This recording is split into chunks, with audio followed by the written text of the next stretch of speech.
जय हिंद दोस्तों, कैसे हैं आप लोग। आई होप आप सब अच्छे होंगे। तो आइए आज की इस क्लास में हम लोग पढ़ने वाले हैं क्लास 9th के मैथ चैप्टर 1, जिस चैप्टर का नाम है नंबर सिस्टम यानी संख्या पद्धति। हम लोग आज एक्सरसाइज 1.3 के तीसरा का पहला क्वेश्चन को सोल्व करेंगे। कह रहा है कि निम्नलिखित को P/Q के रूप में व्यक्त कीजिए। इसको P/Q के रूप में व्यक्त करना है, तो आप लोग ध्यान से समझिएगा। हम इसको क्या करेंगे, ये जो दिया हुआ क्वेश्चन इसको हम हल करेंगे और इसको मानेंगे। इसको क्या मानना है, एक्स मान लेना है। माना कि एक्स बराबर क्या है, 0.47 पे बार है। ठीक है, इसको हम इस तरह से भी लिख सकते हैं, या एक्स बराबर 0. बार करने का मतलब बार बार रिपीट कर रहा है। ये दोनों जो संख्या अंक जो है सो बार बार क्या कर रहा है, रिपीट कर रहा है। तो इसका हम ऐसे भी लिख सकते हैं 0.47 डॉट डॉट डॉट इस तरह से बढ़ते जाएगा। यानी एक ही संख्या क्या है, बार बार रिपीट कर रहा है। तो इसको हम लोग मान लेंगे समीकरण फर्स्ट। ठीक है,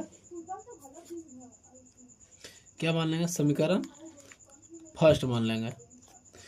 अब क्या करेंगे कि जितने संख्या पर बार दिया रहता है, अगर एक संख्या पर बार दिया हुआ है तो उसको हम 10 से गुना करेंगे।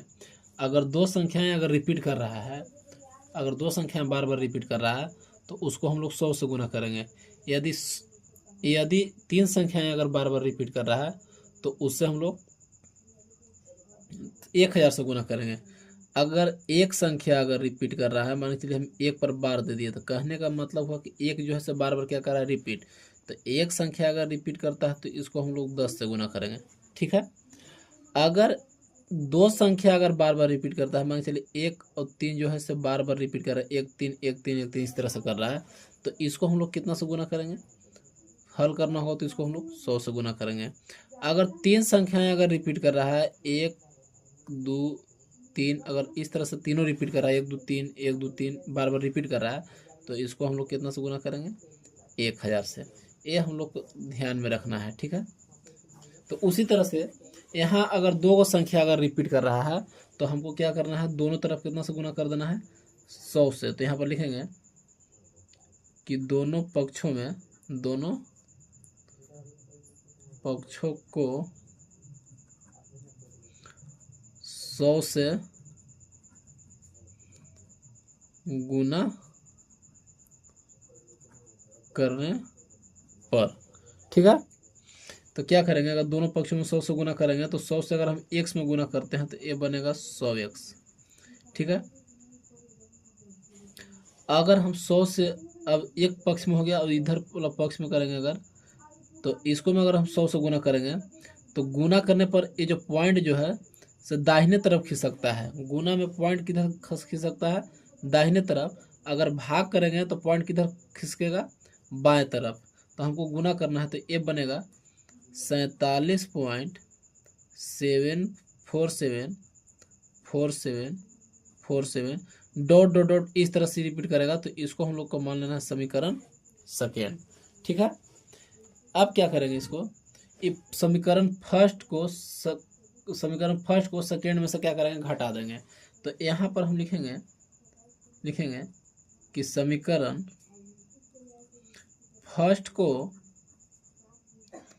समीकरण सेकेंड से घटाने पर। तो एक चीज घटाने में क्या करना कि बाएं तरफ वाला को बाएं तरफ देने से घटाएंगे और दाहिने तरफ वाला को दाहिने देने तरफ के साथ घटाएंगे।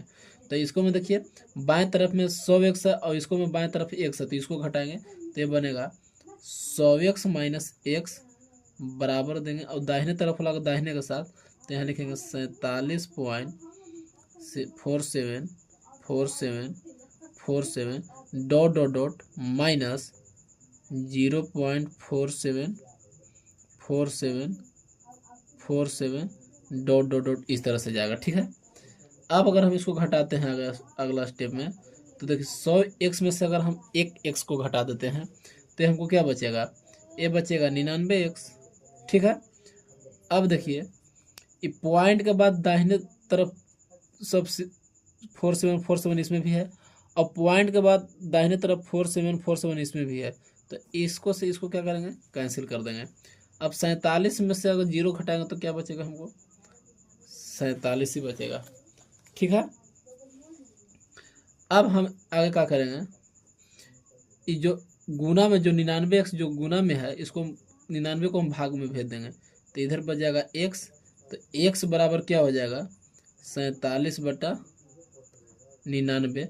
और इसी को कह रहा था x के मान को p/q के रूप में चेंज करने के लिए। देखिए हम x के मान को p/q के रूप में चेंज कर दिए, तो यह हमारा क्या होगा, इसका आंसर हो जाएगा। एक चीज़ आप लोग शॉर्ट में ध्यान में रखिएगा, शॉर्ट के लिए बता रहे हैं आप लोग को, कि अगर जीरो के बाद अगर जितने संख्या पर रेकरिंग दिया हुआ है, ठीक है, अगर जीरो के बाद जितने संख्या पर रेकरिंग है उसको वैसा ही लिख देना है। और 2 को संख्या पर अगर रेकरिंग दिया हुआ है तो उसको नीचे 2 को 9 लिख देना है। तो ये आपको शॉर्ट में उसका मान ज्ञात हो जाएगा। ठीक है, तो आप अच्छे से इस क्वेश्चन को समझ गए होंगे। तो आज के लिए इतना ही, और अब मिलेंगे हम आपको अगले वीडियो के साथ। तब तक के लिए बाय।